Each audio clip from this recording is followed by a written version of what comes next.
Cho em xin chào các bạn, hôm nay mình sẽ giới thiệu với các bạn về một dòng máy khoan búa dùng binh của Makita mã là HP331DSIE.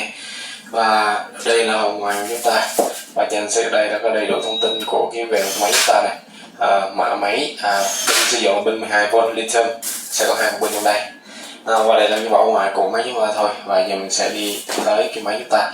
Và đây là cái hộp của cái máy chúng ta đấy. Makita thì trên Makita này sẽ có logo này được nhập nổi trên đây, tên thương hiệu được nhập nổi trên đây để các bạn trên mô hình dạng hàng nhái. Bây giờ mình sẽ mở hộp ra cho bạn xem. Trong cái hộp này chúng ta sẽ chứa những cái linh kiện phụ kiện gì đi kèm theo máy chúng ta. Thứ nhất đó là sách những sử dụng phiếu hành sản phẩm chính hãng này, và chúng ta sẽ có thêm một cái catalog của cái máy chúng ta. Đây là toàn bộ số dùng máy pin của thằng Makita, nên các bạn muốn thì chúng ta có thể liên hệ tới đại lý các bạn để chọn mua tất cả các dòng máy pin, từ máy cắt, máy cơ, máy mài, máy khoan, máy độ cũng có để bên.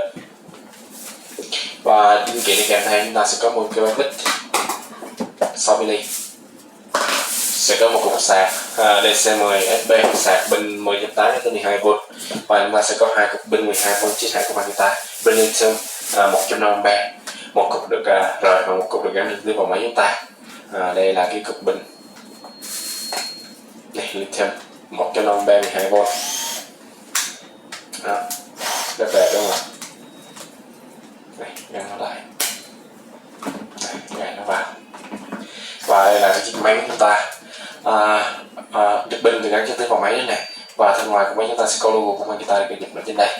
Và ở sau đây sẽ có cái tem, trên tem sẽ có đầy đủ thông tin của máy chúng ta: khoan bê tông 8mm, khoan sắt 10mm, sẽ có mã của nó là HP331D, tốc độ là nhanh chậm là 450 cho tới 1700 một phút, và nó sẽ có tốc độ đa cấp, thì cái này tùy thuộc các bạn bóc mạnh hay nhẹ thì tốc độ đi nhanh hay chậm thôi.